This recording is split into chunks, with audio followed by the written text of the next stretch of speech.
Hello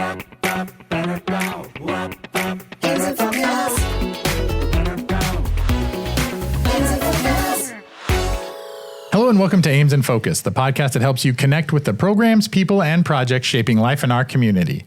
I'm Bill Gebhart with Communications and Outreach for the City of Ames. Before we jump into today's episode, a couple of community updates. This Thursday, June 11th, join Mayor John Hala and members of the Ames City Council for Council Night at the Bandshell. There'll be a Bandshell Park beginning at 7 p.m. with free ice cream and Ames water before the Ames Municipal Band concert starts at 8 p.m. It's a great opportunity to meet your elected officials, enjoy some music, and answer the important question, exactly how much free ice cream can one person responsibly consume before a concert? Then, on Saturday, June 13th, head back to Bandshell Park for the Community Juneteenth celebration from 12:30 to 5 p.m. Enjoy music, food, games, community booths, and an afternoon celebrating community, culture, and history. Now, speaking of things that are bringing our community together, let's talk trash. Well, how about recycling, actually? This summer marks a major change for Ames residents as the city launches its new curbside recycling program. If you've ever stood in your kitchen holding an empty container and wondering, is this recyclable? Or am I just hoping really hard? This episode might be for you. Joining me once again is Sustainability Coordinator Nolan Sagan. Nolan, welcome back. Hey, thanks, Bill. Happy to be back. Absolutely. So at this point, you've been on Ames in Focus enough times that listeners might be wondering if you're secretly the co-host of this podcast. Yep, coming after your job. Okay, all right. So this might be my last show. We'll see how it goes after this. So, Nolan, we're glad to have you here. Today, we're talking about something that Ames residents have been hearing about for months, and that is the launch of curbside recycling. So let's start with the big picture. What is happening, and why is this such an important milestone for Ames? Sure. Great question. And I could go on about this for quite a while. There's so many reasons why we're making this change at this time. Just recognizing the history of waste management in Ames, included in those reasons, technical reasons, cost, regulatory factors, environmental factors. Really just have enjoyed this waste to energy model that we've been on for 50 years now, burning that trash. It's been a great way to generate energy, manage that waste. But unfortunately, now it's time to move away for a lot of those reasons that I mentioned, away from waste to energy. So now we'll be moving to a transfer station model. Our waste will be going to a different location. We'll not burn it, and it'll be going to the landfill. So because it's more expensive to dispose of waste that way, that's kind of the main driver is cost. It'll be cheaper to recycle, and then also environmentally much, much better for the environment as, recycling as opposed to going to the landfill. We'll try to give this material a new life as new products and, avoid that landfill, avoid the fees and the environmental impacts associated with that landfill. And so I want to go back just a second to what you said. You were talking about the waste to energy model. So that is one of the questions that I see online all the time is why are we moving away from that waste to energy model? Yeah, we looked at this hard. We had brought a consultant, did a study. We really thought about the options of constructing a new plant. What do we need to do to maintain the current plant and keep it running into the future? And then what are the other options, which included constructing a landfill in Story County, partnering with a different landfill. And it mainly came down to cost and technical feasibility. It would just have been, exorbitantly expensive to either maintain or build a new waste to energy plant. Unfortunately, it's just not a common thing to do in the United States at the scale that we're looking at doing in Story County. The plants that are out there operating today, waste to energy, they're huge, not something that we could support here in Ames. So this was really the only option. And also it's not just necessarily a new waste to energy plant, not a new resource recovery center, but it's also a new electric plant or at least major upgrades to our current power plant to be able to use that RDF, that refuse derived fuel. Like it's just a big cost all around, not just in one area. Yeah, go through a lot of natural gas over there to get rid of our trash. So I know it'll be good for a lot of reasons, but kind of sad also that our waste and energy systems will be kind of breaking up. But yeah, absolutely. No, I totally get it, and that's one of the things we see too is that it's one of those things that we started over 50 years ago, and we were definitely on the cutting edge, but it definitely has become kind of cost prohibitive. So that brings us to the launch of curbside recycling. And know that this didn't just happen, right? We just didn't wake up this morning and be like, hey, let's start delivering bins across Ames, right? What led up to us getting here to this delivery of bins that we're seeing right now? Yeah, over a year ago, we knew that these problems were coming up, and we started talking about what are we going to do with our waste management and how is this going to look in the future, and really started thinking thoughtfully about the necessity of curbside recycling and how that was going to be carried out. So we've done public surveys, been to city council multiple times, really try to involve the public in that process of designing the curbside program, and then tons of research too into other communities in Iowa. How does recycling look at those? Other communities outside of Iowa, industry groups that work with recycling, recyclers, manufacturers, folks that accept that material downstream. So we really tried to incorporate a lot of those best practices and then a lot of the wants and needs of residents in Ames to try and design the best program that meets the needs of diverting that material, but also at the lowest cost possible. And so definitely did that research into other communities and look at the cost for those things we do. What did we do to get residents' input? Yeah, we did multiple surveys and really looked at those, the results of those surveys. We take that to heart, and we saw an awesome response to the surveys and some really good input that was presented to council, considered by city council, and really taken into account for the new program. And absolutely, we've had Mayor John Hale on here, and he talks about all the time how council really wants us to get that input of the residents. And I know I was part of the push to help get that survey out through social media and whatnot. And I know we had a great response to that as well. So it didn't just flip a switch. It didn't happen. This comes after a lot of time thinking about it, trying to figure out what the best plan is forward. And so as we look at it now, for years, residents who wanted to recycle typically had to take their materials to drop-off locations, whether that's at a resource recovery or some spots around town. So why is it that right now is the right time to make this move to curbside recycling? Yeah, I would argue that every time is the best time to start recycling. That is true. That is true. But no, the drop-off program has been hugely successful over there. We've seen a lot of residents utilize that. I think we realized that the only way to get that scale of the material, get the most material that we possibly can out of the landfill and into that recycling stream was to provide that option at the curbside, because it's so convenient. You don't have to sort your materials at your residence. The cardboard from the plastic and all of that, you can throw it all in one bin. Then having it at the curbside, it's really the most convenient way to do it and the way that we can get the most of that material. Yeah, and more people potentially would do it because it's at their house as opposed to driving to the resource recovery plant or to find the bin wherever those bins happen to be. Yeah, maybe you don't have room for multiple bins at your house. Maybe you don't have access to transportation. So yeah, at the curbside, that's the way to go. Okay. So what do you think is the biggest difference that residents of Ames are going to notice once this curbside recycling program starts? Sure, it's in your day-to-day. If you don't recycle currently, it may seem kind of clunky. It may seem kind of like a hassle at first. We understand that. It's a change to how you currently operate. So each time you throw something away, you have to consider, is this recyclable or is it not? Hopefully after a few weeks, maybe a few months, it'll just become second nature. You won't even notice. That's how it is at my house.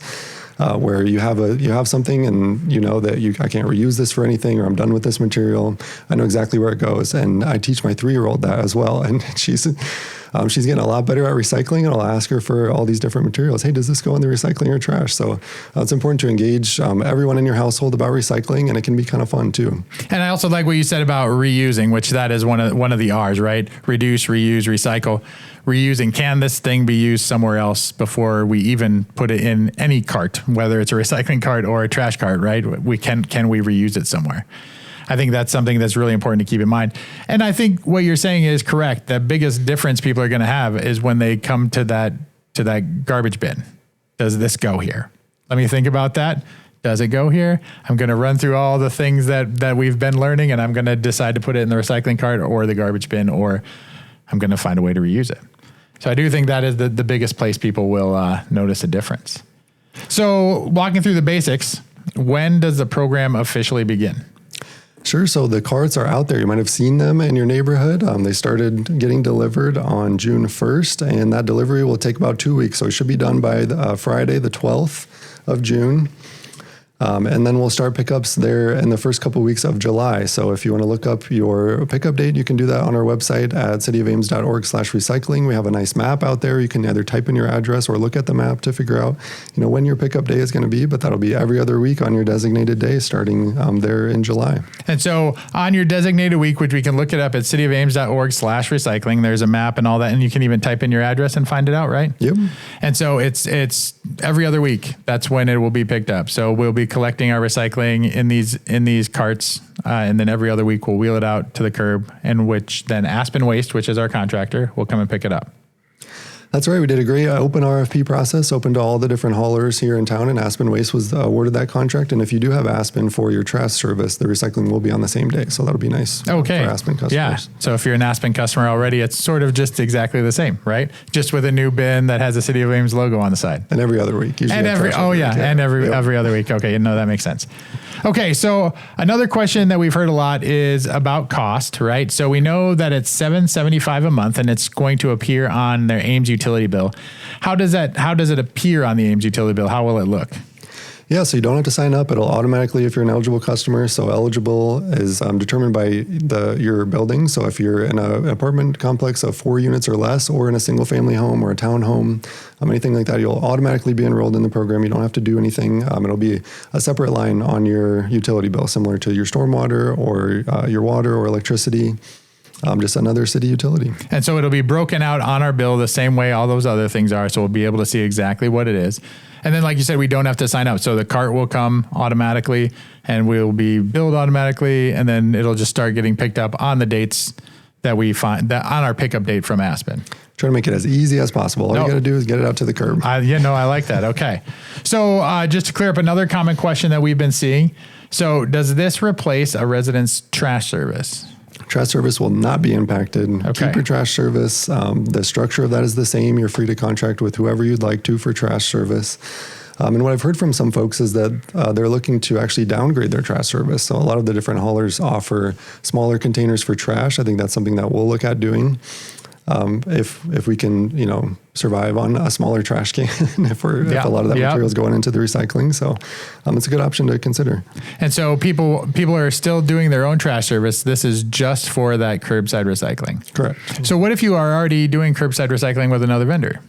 Yeah, so if you do have either Aspen or Waste Management, the two vendors that offer curbside recycling in Ames, both of those will automatically discontinue that recycling service. So just leave your bin out after your last service in June here, and they should be picking that up and then replacing that service, ceasing that charge, at the end of June, and then that'll be replaced by the city service.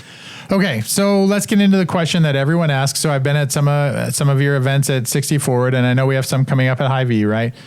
What can residents recycle? What can they put in their new curbside cart? All right, what can you put in your curbside cart? We've got plastics, cardboard, paper, metal, and glass. Those are the big five to remember. It'll be stamped on the lid of your cart. We have lots of materials. If you've seen us at any of our events, handouts that you could put on your fridge, or you might have received something in the mail that you could also keep out. But there's some rules that go with that. Plastics, it's only the twist-off lids. It's certain plastics that can be recycled. And there's always those different materials that we get questions about, what about this or what about that? We love to get those questions, ask us those questions. Generally, our rule is if in doubt, leave it out. So if it's on the fence, if you're really not sure and you need to make a decision right now, leave it out, or just give us a call or an email and we can help you with that. That's great. And we can help them find it out. So what are some items that people commonly think are recyclable, but they actually should stay out of the recycling? I would say plastics. Plastics are pretty tricky. It'd be really nice if all the plastics were recyclable and we could just put them all in there. But unfortunately, there's a huge range of different plastics and it just depends on what they're made out of. So it's only those plastics with the twist off lids that are going to be recyclable. So it doesn't have to be a food container. It can be like your laundry detergent or other containers made of plastic with those twist off lids that are going to be recyclable. But plastic film, like the berry containers or plastic bags, those are not going to be recyclable and should go in the trash. So the good rule of thumb is if it has a twist off lid, it's good to go in there. And if it doesn't, we should probably put them in the trash or find another use for them. Yeah. Okay. So when we're talking about recycling, how clean do we have to keep all of these things that we're putting in? Like, let's say we have metal cans or a jar of pickles or something like that. How clean does it have to be? Yeah, we're not going to be the recycling police. If there's one bean left in your can of beans, we're not going to come take your bin away or assess a fee or anything like that. We just ask that you rinse out your containers and put them in the bin all mixed together. And that has to do with contamination, right? So why is contamination such a big deal?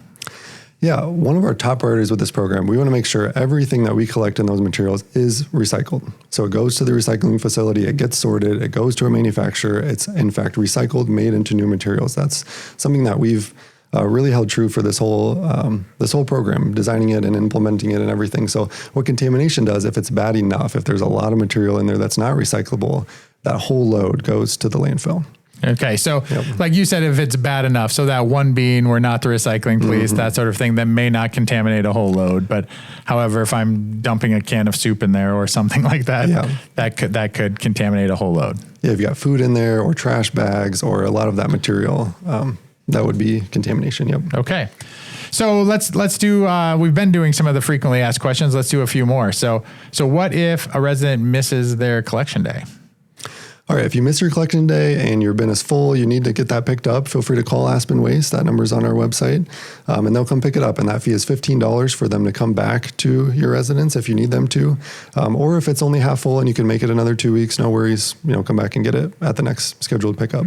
And then also, our 24/7 recycling center at Resource Recovery will also still be there. So if you have a full bin and you missed your pickup day, you could also load it up and take it. Great point. You would have to sort it. You would have to sort it yourself, right? There's not that single bin, but okay. What happens if a cart becomes damaged?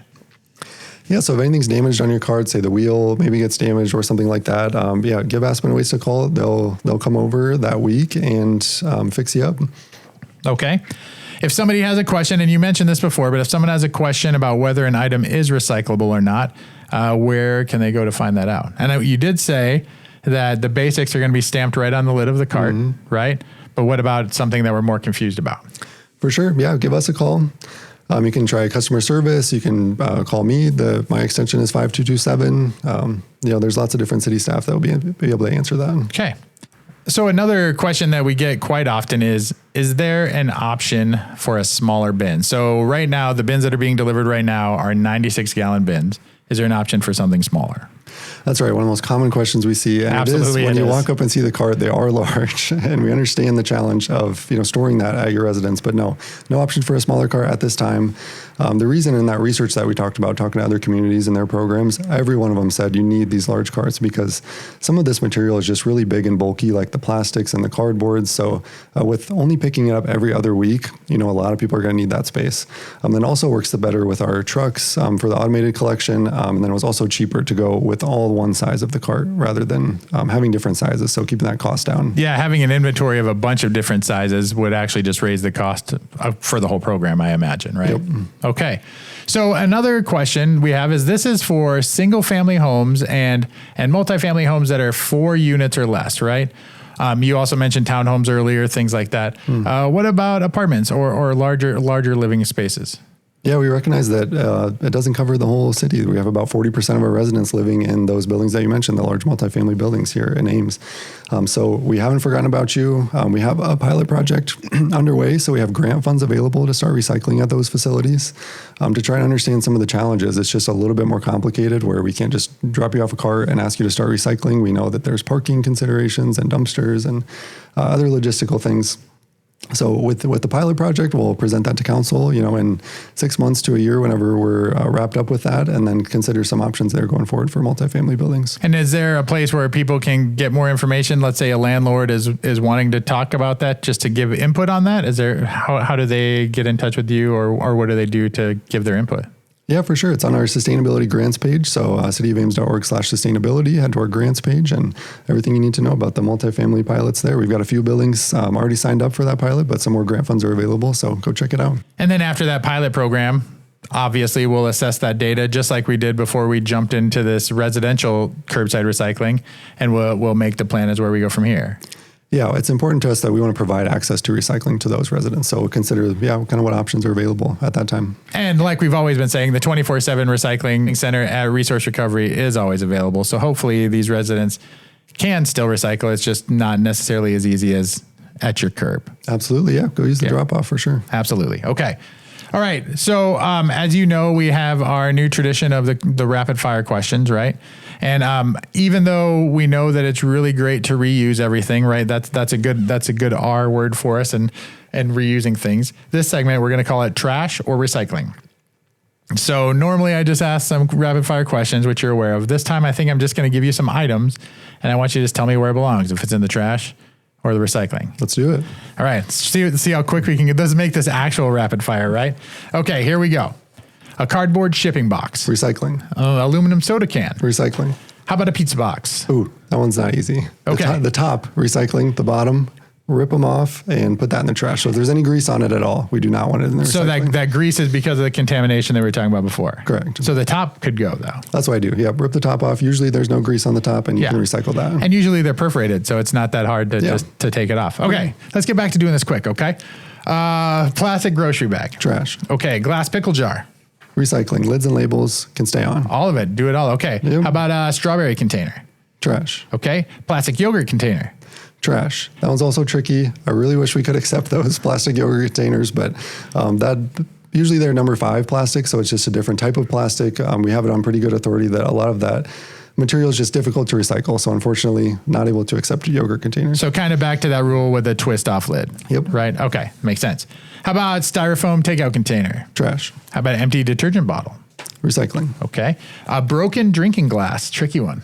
Recycling. That's okay. I've accidentally broken glass when dumping it into the cart before, and that's okay. I have kids too, so that I have broken glasses all the time. Okay. How about my old lawn gnome from 1987? Ooh, I know we can find a new home for that. Okay. So that's a reuse. So that didn't even fit into this category. Rummage Rampage is coming up in August, right? Rummage Rampage. Okay. Yep, We could do perfect. that. Okay. How about a cereal box? Recycling. How about a used coffee cup from a coffee shop? Trash. Okay. How about a used paper towel? Trash. Bubble wrap. Trash. Okay, so that might be the most excitement that we've ever generated from a conversation involving lawn gnomes and pickle jars, but we did it, so that's great. Good job. You made it through all of these. All right. No, I think you did all right. You know the answers, so I think that's good. Okay, so before we wrap up, is there anything else that you'd like every Ames resident to remember as curbside recycling launches on July 1st? Yeah, I think it's important to keep in mind everything that we mentioned, kind of the reasons behind this program and the reason why we're doing recycling. It's really to take care of the environment and help manage costs. And they can definitely get more information on cityofames.org/recycling, right? That there's a page right there for curbside recycling. And as always, that you mention all the time, cityofames.org/sustainability has links to all the sustainable projects that we have going on. And so definitely there's places where they can get more information, as well as on social media. We've been publishing a lot about this stuff, right, as we've been going. So, well, Nolan, thank you so much for joining us once again and helping us to kind of get a grasp on this curbside recycling. Let's get ready to start. Of course. I do think, Nolan, that you've officially reached a point where residents hear the word sustainability program and they just assume you'll be involved somehow, and that I'll probably have you on the podcast. So that's a good thing, right? So thanks to all our listeners for tuning in to Ames in Focus. To learn more about the new curbside recycling program, including collection schedules, accepted materials, frequently asked questions, and educational resources, visit cityofames.org/recycling. Until next time, stay curious, stay connected, and may all your recyclables be clean, empty, and headed for the right cart. We'll see you next time on Ames in Focus.